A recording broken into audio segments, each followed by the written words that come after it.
오직 하나님의 말씀만이 영적인 지도요, 우리의 삶의 모든 것이 되는 주님의 축복의 말씀인 것입니다.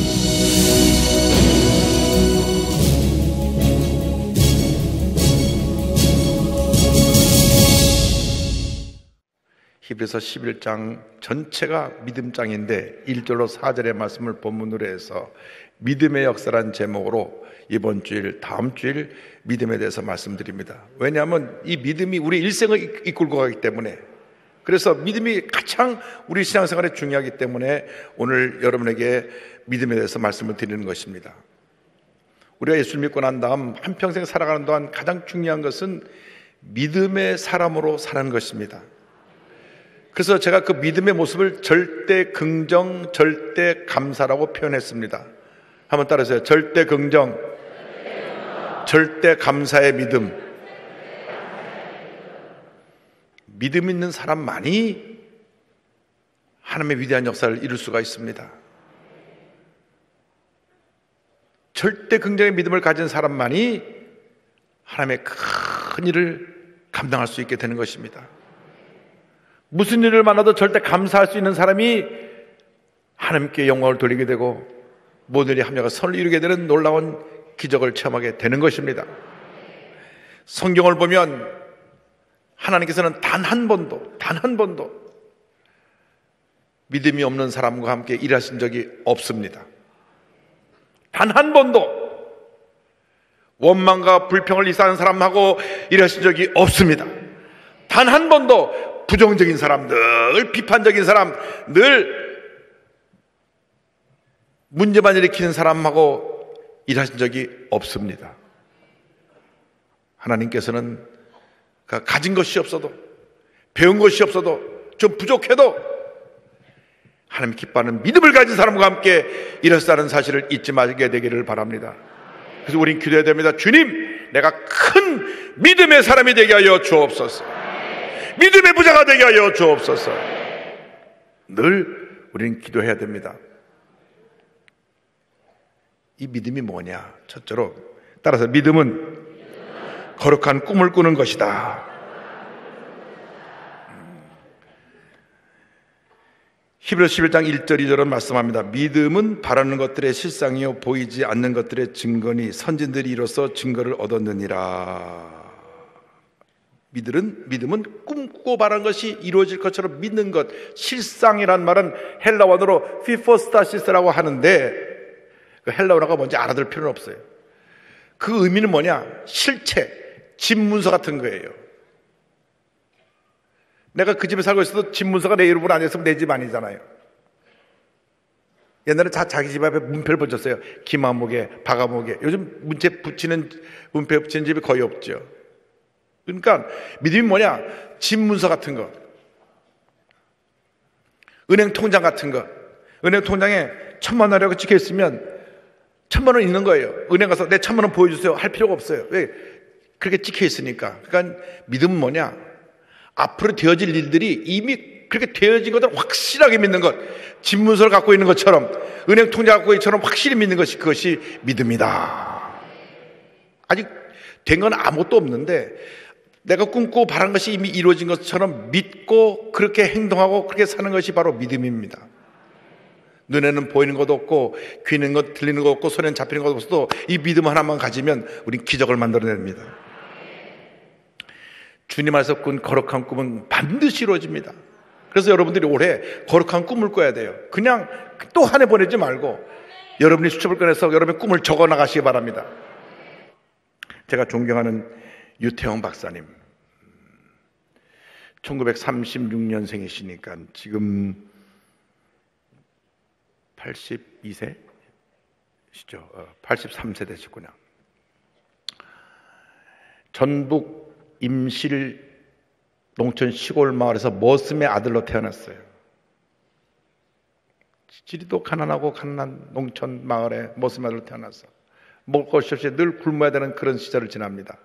그런데 그 동네에 초등학교 4학년 때 교회가 생겼어요.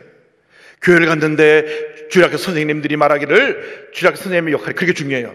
하나님께 기도하면 하나님께 들으시고 응답해 주신다. 그 말이 그 어린 소년의 일생을 바꿔놨습니다. 우리의 기도를 들으시고 나의 기도를 들으시고 하나님 믿습니다. 꿈이 있습니다. 내가 앞으로 농촌 지도자가 돼서 이리 가난에 콜벗고 있는 우리 민족의 미래를 바꾸기를 원합니다. 농촌 지도자가 되기를 원합니다. 날마다 눈물로 기도합니다. 얼마나 가난했는지 초등학교 갈 수 있는 능력도 없었어요. 그 당시엔 초등학교가 무상교육이 아니니까. 그런데 너무나 공부하고 싶어 하니까 태형이 많은 학교를 보내줘야 된다 그래서 초등학교를 졸업하고, 그 다음에 그 나무찜을 지고 다니면서 책을 보면서 짐을 지고 다니니까 그 집 주인이 감동을 받아갖고 너 중학교 보내줄게. 그래서 중학교를 18살 때 졸업을 합니다. 남들은 고등학교 다 졸업할 때 중학교를 졸업하고 공부하겠다는 꿈을 잃지 않고 서울에 와서 구두 닦기, 신문 배달, 그리고 그때 기록을 보면요, 너무 배고파가지고 쓰레기통에 먹다 남은 밥 버린 거 이렇게 해쳐서 먹고 그러면서 공부를 했어요.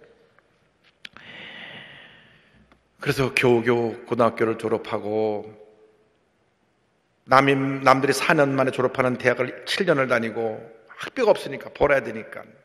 그런데 본인의 꿈이 뭐죠? 농촌 지도자가 되는 거예요. 그래서 세계에서 제일 농촌이 잘 되고 잘 산 나라 보니까 덴마크라는 나라가 나왔어요. 덴마크. 거기는 국민 100%가 다 잘 살아요. 못 산 사람이 한 사람도 없어요. 그렇게 다 잘 사는 나라예요. 복지국가예요. 우리나라처럼 이렇게 이 차이가 나서 못 사는 사람 많은 그런 구조가 아니에요. 다 잘 사는 나라예요. 야, 덴마크가 농촌을 발전시켜서 이렇게 나라가 잘 살겠구나. 덴마크 가서 공부를 해야 되겠다. 꿈을 가졌어요. 꿈. 근데 공부를 해야 되는데 덴마크를 어떻게 가지? 그래가지고 백과사전에 가보니까 백과사전 책을 막 찾아보니까 덴마크 국왕이 프레데릭 9세. 그래서 평생 본 적도 없고 만난 적도 아는 적도 없는 사람이 무조건 되고 덴마크 국왕 프레데릭 9세 귀하. 저는 시골 농촌에 자란 대한민국의 유태형이라는 청년입니다. 제게 꿈이 있습니다. 나를 장학생으로 뽑아서 당신 나라 교육시켜주면 내가 갔다 와서 한국의 농촌을 변화시키는 일꾼이 되겠습니다. 편지를 보낸 거예요. 그리고 기도하는 겁니다. 하나님 아버지, 편지가 국왕한테 감동시켜가지고 나에게 장학금이 오게 하여 주시옵소서. 왔겠습니까? 안 왔겠습니까? 안 왔으면 간증도 안 하죠 지금. 근데 이 편지를 덴마크 국왕이 읽고 감동을 받았어요. 아니, 저 못 사는 나라 한국에서, 그때 한국이 못 살았잖아요. 60년대 70년대. 시골에서 농촌에 자란 청년이 우리나라 와서 이 농촌을 배우고 돌아가서 한국을 잘 살게 하겠다 하니까, 근데 국왕이 하는 게 아니에요. 국왕이 문교부 장관, 교육부 장관 불러가지고 편지를 주면서 이 청년이 이런 편지가 왔는데 국비 장학생으로 초청을 해갖고 모든 경비를 대서 공부를 시켜라. 그래갖고 덴마크 국왕이 초청장을 보내준 거예요. 덴마크 나라에서. 그런데 그 유태형 박사님 얘기 들어보니까 자기는 저 산동네에 살았대요. 근데 덴마크에서 국왕이 도장을 찍어갖고 보낸 편지가 오니까 청와대가 바꿔 뒤집혔어요. 이게 도대체 유태형이 누군가? 그래가지고 그 편지를 들고 직접 그 편지 배달하는 사람하고 청와대 직원이 만나러 온 거예요. 산으로 올라가다가 자 올라와서 문을 두드리니까 그 판잣집 같은데 조그만 구석에서 유태형 씨 있냐고 나오라니까 까만 찝찝하고 까만 고무줄 씨는 떡고머리 청기 이렇게 나오는 거예요. 이 유태형이 당신 유태형이에요? 저 맞는데요? 당신 어떻게 이런 편지가 왔어? 그 자초적으로 설명하니까 깜짝 놀라가지고 덴마크에 전액 지원받은 유학생으로 가서 먹고 자고 공부하고 100% 나라에서 다 취급해서 덴마크에서 공부를 마쳤습니다. 할렐루야! 꿈은 이루어지는 거예요. 수많은 시골 농촌의 청년들이 있었지만 다 꿈을 갖지 않았지만 유태형 청년은 예수 믿고 꿈을 가졌기 때문에 꿈이 이루어진 것입니다. 거기서 멈추지 않았어요. 이스라엘은 저 조그만 나라가 저 사막지대에 저렇게 키부츠를 만들어가지고 그 농산물이 전 세계에 수출하는데 이스라엘 가서 공부해야 되겠다. 그래갖고 또 편지 씁니다. 이스라엘 대통령한테. 대통령이 이름을 적어왔어. 잘만 시자르 대통령에게, 이름이 잘났죠? 잘만 시자르 대통령에게 편지를 썼어요.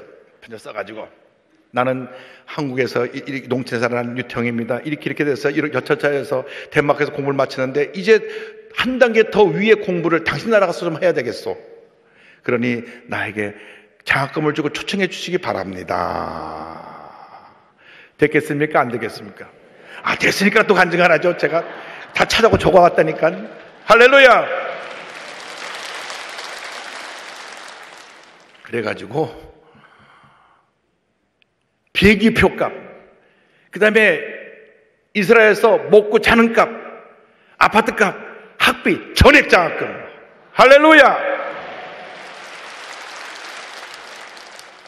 박사가 돼갖고 한국에 들어와서 시작한 것이 새마을 운동입니다.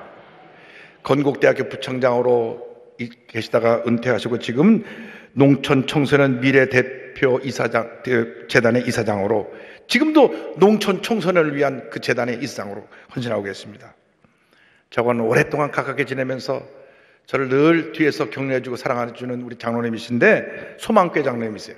그런데 이 장로님이 이렇게 위대한 하나님의 인물이 된 것은 꿈, 그냥 꿈이 아니라, 따라서 거룩한 꿈, 하나님의 영광을 위한 거룩한 꿈. 이 꿈을 꿔야 돼요. 꿈을 꿔야 돼요. 근데 꿈을 꾸고 가만히 있으면 안 되고, 꿈을 꾸고 부지런히 움직여야 돼요. 부지런히 움직여야 돼요. 덴마크 가고요. 덴마크 말을 석 달 만에 뛴 거예요. 석 달 만에. 아이고, 쉬운 게 아니에요. 눈만 깜짝거리고 보고 계신데, 제가요, 코트디부아라 가갖고 불란서 말로 인사하느라고 얼마나 막 몸부림 쳤는데요. 짧게 하는 것도 무쇠말이 하는 게 쉽지 않다, 그게. 근데 어쨌든 이 유태형 박사님은 덴마크 말을 석 달 만에 마스터해갖고 거기서 석사 공부를 마치고 나와가지고 이렇게 지금 이스라엘 가서 박사 받고 와서 한국에서 큰 역사를 일으킨 하나님의 일꾼이 되었고, 새마을 운동은 전 세계에서 지금도 배우러 옵니다. 그냥 이름 그대로 새마을 운동으로 배워갖고 갑니다. 여러분, 꿈을 가지면 기적이 일어난다니까요. 그래서 거룩한 꿈을 꿔야 된다. 어린이날이 가기 전에 여러분 수첩을 꺼내놓고 다 거룩한 꿈을 적으시기를 바랍니다. 둘째로, 따라서 믿음은 하나님의 말씀을 붙잡는 것이다. 3절의 믿음으로 모든 세계가 하나님의 말씀으로 지어진 줄을 우리가 아나니 보이는 것은 나타난 것으로 말미암아 된 것이 아니니라. 믿음의 재료는 하나님의 말씀입니다. 이 말씀이 믿음의 재료예요. 여러분, 말씀을 주야로 묵상하시기 바랍니다. 저는 오늘 아침 2시 20분에 일어났는데요, 오늘 아침도 성경 한 10장 읽었어요. 말씀이 얼마나 은혜가 되는지 몰라요. 이 말씀 속에 모든 축복이 담겨 있어요. 모든 기적이 담겨 있어요. 모든 은혜가 담겨 있어요. 치료와 용서와 축복이 다 담겨 있어요. 말씀 없이 어떻게 사는지 그것도 기적이야. 저는 그렇게 생각합니다. 어떻게 저분은 말씀을 안 보고 살지? 참 기적이다. 한 끼 밥 안 먹으면 배고프다고 그러면서 하나님 말씀은 일주일째 안 먹어도 배고픈 줄도 모르네? 그것도 기적이다. 어떻게 저분은 주일 예배를 밥 먹듯이 빠져가면서 어떻게 예수 믿는다고 그러지? 그것도 기적이다. 여러분, 올해는 큰 믿음의 사람이 되기 위해서 말씀과 동의하는 한 해가 되기를 바랍니다. 말씀을 통해서 우리가 믿음이 무엇인가를 배워야 되고 믿음의 사람들의 삶을 닮아가게 되는 것입니다. 요셉이 그렇게 14년 동안 믿음을 갖고 하나님이 함께 하셔서 기적을 체험했구나, 배우는 겁니다. 아브라함이 75세 때 오직 말씀만 붙잡고 가서 이렇게 믿음의 조상이 되었구나. 아브라함이 말씀만 따라갔거든요. 그래서 믿음의 기초는 하나님의 말씀이다. 말씀을 여러분 읽어야 됩니다. 또 이렇게 필사 성경을 사서 열심히 성경을 쓰기도 하고, 또 말씀을 외워야 돼요. 외워야 돼요. 제가 올해 결심한 것은 이제 해외 성회가 많기 때문에 이제 영어 성경 구절을 많이 외우려고 그래요. 많이 외워가지고 다른 말씀 하겠는데 영어 성경 할 때는 영어 구절을 봐야 되니까 영어 구절 성경을 해서 이제 10편 23편부터 외우기 시작했습니다. The Lord is my shepherd, I shall not want. 이렇게 막 외우는 거예요. 외우고 자꾸 프랙티스하는 거예요. 연습하고 또 연습하고 해서 내 것으로 만드는 거예요. 그래야 우리가 어디 가서 주님을 하더라도 쓰임받을 수가 있는데, 여러분들이 그냥 가만히 있으면 안 돼요. 말씀을 달달달달 외갖고 여러분 것으로 만들어서 기적을 만들어내시길 바랍니다. 누가 복 있는 사람이냐? 시편 1편 2절에 야의 율법을 즐거워하여 그의 율법을 죄하러 묵상하는도다. 이분이 복 있는 사람입니다. 시편 119편은 176절로 되어 있는데 전체가 하나님의 말씀에 대한 것이에요. 176번 말씀에 대한 강조가 나오는데 105절 이런 말씀은 있습니다. 주의 말씀은 내 발의 등이요 내 길의 빛이니이다. 길이 바로 돼야 돼. 길. 예? 노래를 부를 때도 길이 바로 돼야 된다. 이렇게 노래를 부르는 길이 있다고. 여러분이 의사가 되면 의사가 되는 길이 있는 거예요. 그게 아무거나 그냥 아무 길로 가도 되는 게 아니에요. 그 길을 가야 돼요. 노래를 부를 때도 그 바른 길로 노래를 부르고 가야 되는 거예요. 이 말씀을 우리가 자꾸 읽고 묵상하면 어떤 역사가 나느냐? 히브리서 4장 10절에 하나님 말씀은 살아있고 활력이 있어. 옛날 성경은 운동력이 있어. 좌의 날선 어떤 것보다도 예리하여 혼과 영감이 관절과 고소를 찔러 쪼기까지 한다 말씀했습니다. 그래서 올해는 말씀 중심. 할렐루야. 철저하게 믿음의 사람이 되게 해서 말씀의 사람으로 살아가는 여러분 되기를 바랍니다. 말씀. 제 친구 아버님이 현성초 목사님이십니다. 제 중학교 때 같은 반에 있었거든요. 다윗 아버님이 성초 목사님이신데 저한테 늘 얘기해요. 우리 아버지가 집에 남겨놓은 가보는 성경책 3권이야. 하도 읽었고 여기가 다 달았어요. 읽었는데 성경책을 천독하셨대. 천독.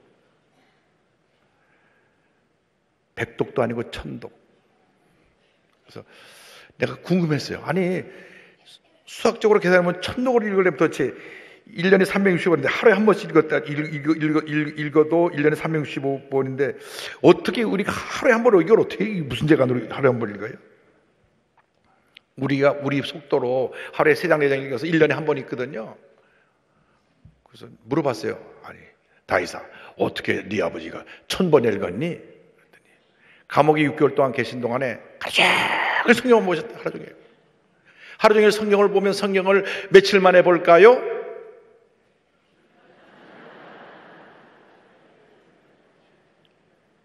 3일이면 봐요. 3일.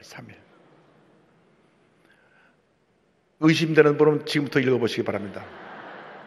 자지 않고 먹지 않고 3일만 보면 다 읽어요. 왜? 성경책을 녹음해놓은 카세트테이프가 72시간 돼 있더라고, 녹음이. 그러니까 72시간 또 읽어서 녹음해놓은 거니까. 읽어서 72시간이니까 눈으로 보는 건 더 빠를 거 아닙니까? 그러니까 6개월 동안 성경을 읽고 또 읽고 있다 보니까 나중에는 성경이 속독이 돼가지고요. 이렇게 펼치면 한눈에 2페이지가 싹 다 들어오신대. 그렇게 펼치기만 하면 성경이 척척 들어오는 거예요. 이게 펼치기만 하면. 얼마나 좋을까요? 근데 그건 아무렇게 되는 게 아니고 백독 이상을 한 다음에 그런 애가 임한다 그 말이에요. 뭐 그저 그냥 척척 펴면 되는 줄 아세요? 그게 아니에요. 그래서 여러분들이 이제 도전해야 돼요. 내가 1차 목표 10독, 2차 목표 20독, 3차 목표 30독 이렇게 목표를 정해서 읽어야 돼요. 그래서 저는 이제 겨우 50독 했으니까 이제 100독을 향해서 달려나가는 거예요. 여러분 성경을 읽어야 된다니까요. 성경을 읽어야 돼요. 아이 목사님 한번 펴고 덮으면 다 잊어버려요.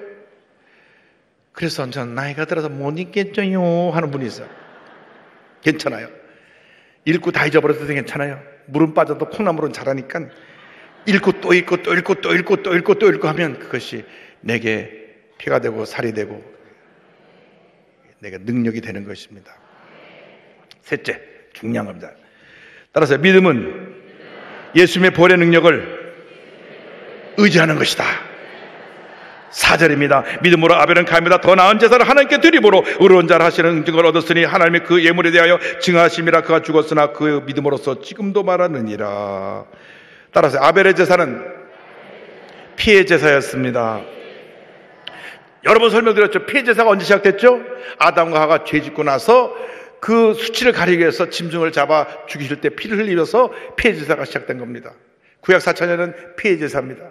이 피의 제사를 대표적으로 그 이스라엘의 그 예배 가운데 예식으로 정해놓는 것이 유월절 사건입니다. 유월절 애굽에서 10가지 재앙을 하고 이스라엘을 410년 만에 출애굽하게 하실 때 10번째 재앙에 애굽의 모든 첫 번째 태생 장자들은 싹 죽고, 다행히 기록을 살펴보니까 여성들은 안전했어요. 그 혈통이 있는 그 남자 첫째는 다 죽었어요. 짐승도 숫양, 숫소, 수점선 다 죽었어요. 저는 그때 태어났을 때 안 죽었어요. 왜냐면 저는 차남이니까. 그리고 우리 가족은 또 안 죽었어요. 왜? 믿는 가족이니까. 믿는 가족이 왜 죽어요? 믿지 않은 가족이 죽었다 그 말이에요. 근데 그때 어린 양을 잡아서 피를 이렇게 인방과 문소재 이렇게 발랐거든요. 이렇게 발랐어요. 그 피를 바른 집은 다 살았어요. 이 피가 뭐냐? 6월절 어린 양 대신 예수 그리스도의 십자가의 피입니다. 이스라엘 백성이 그 피제사를 매번 드리면서 장차 오실 예수님의 그 피의 역사를 저들이 믿음으로 바라보고 행한 것입니다. 그들은 몰랐지만은 하나님의 뜻이 그렇게 되어 있었어요. 그래서 예수님이 십자가에서 피 흘리시고 채찍마다 피 흘리심으로 우리의 모든 죄를 다 사하신 것입니다. 이사야 53장 5절을 말씀합니다. 그가 찔림은 우리의 허물 때문이요 그가 상함은 우리의 죄악 때문이라. 그가 징계를 받음으로 우리는 평안을 누리고 그가 채찍에 맞음으로 우리는 나음을 받았도다. 그래서 우리가 기도할 때 예수님 보혈의 능력을 믿습니다. 그래서 보혈의 능력을 믿습니다. 병에서 노예남 받게 하여 주시옵소서. 질병을 물러갈지어다. 믿음으로 계속 고백해야 돼. 예수의 피, 예수의 피. 내 몸을 아프게 하는 모든 질병을 물러가라. 머리, 목, 가슴, 팔, 다리 어디지나게 통증은 지금 다 떠나가라. 떠나가라. 예수님의 보혈의 능력으로 외쳐야 됩니다. 보세요. 계시록 12장 11절에 놀라운 말씀이 나옵니다. 또 어린 우리 형제들이 무엇과 어린 양의 피와 할렐루야 자기들이 증언하는 말씀으로 그를 이겼으니 마귀를 이겼으니 그들은 죽기까지 자기들의 생명을 아끼지 아니하였도다. 무엇을 이겨서? 예수의 피의 능력으로 마귀와 싸워 이긴 것입니다. 백전백승입니다. 백전백승이에요. 무당들이 굿하잖아요. 공공공공공 굿하잖아요. 근데 그 옆에서 찬송을 부르면요, 보혈 능력 때문에 신이 임하지 않는 거예요. 그래서 무당들이 굿할 때는 보혈 찬송하고 그러면 귀신이 역사하지 않고 다 도망가 버립니다. 광광광하다 안 되는 거예요. 왜? 그래서 우리가 보혈 찬송을 기도하면서 불러야 돼. 그냥 막 부르는 게 아니고 우리가 너무 많이 부르다 보니까 우리 순복음교인들이 죄봐야 하는 게 아니라 이거 안 돼요. 그렇게 부르면 안 되는 거예요. 가사를 꼭꼭 씹어하고 죄에서 자유를 얻게 하면 보혈의 능력 주의 보혈 그렇게 하나를 꼬박꼬박 내 믿음의 고백으로 부르면 기적이 임하고 치료가 임하고 용서가 임하고 회복이 임할 줄 믿습니다. 죄에서 자유를 얻게 함은 보혈의 능력 주의 보혈 시험을 이기고 승리하니 참 놀라운 능력이로다. 주의 보혈 능력이 또다. 주의 피 믿어 주의 보혈 그 어린 양의 매우 귀중한 피로다. 주의 보혈 능력 있도다. 주의 피 믿어 주의 보혈 그 어린 양의 매우 귀중한 피로다. 기도하겠습니다. 사랑과 은혜와 자비와 원하신 하나님 아버지, 믿음의 역사를 깨우치심을 감사합니다. 거룩한 꿈을 꾸고 말씀 붙잡고 보혈의 능력을 의지할 때 올해는 위대한 하나님의 해, 축복의 해가 될 줄로 믿습니다. 우리 모두가 믿음의 사람들이 되어서 날마다 기적을 체험하며 살게 하여 주옵소서. 예수님의 이름으로 기도 올리옵나이다. 아멘.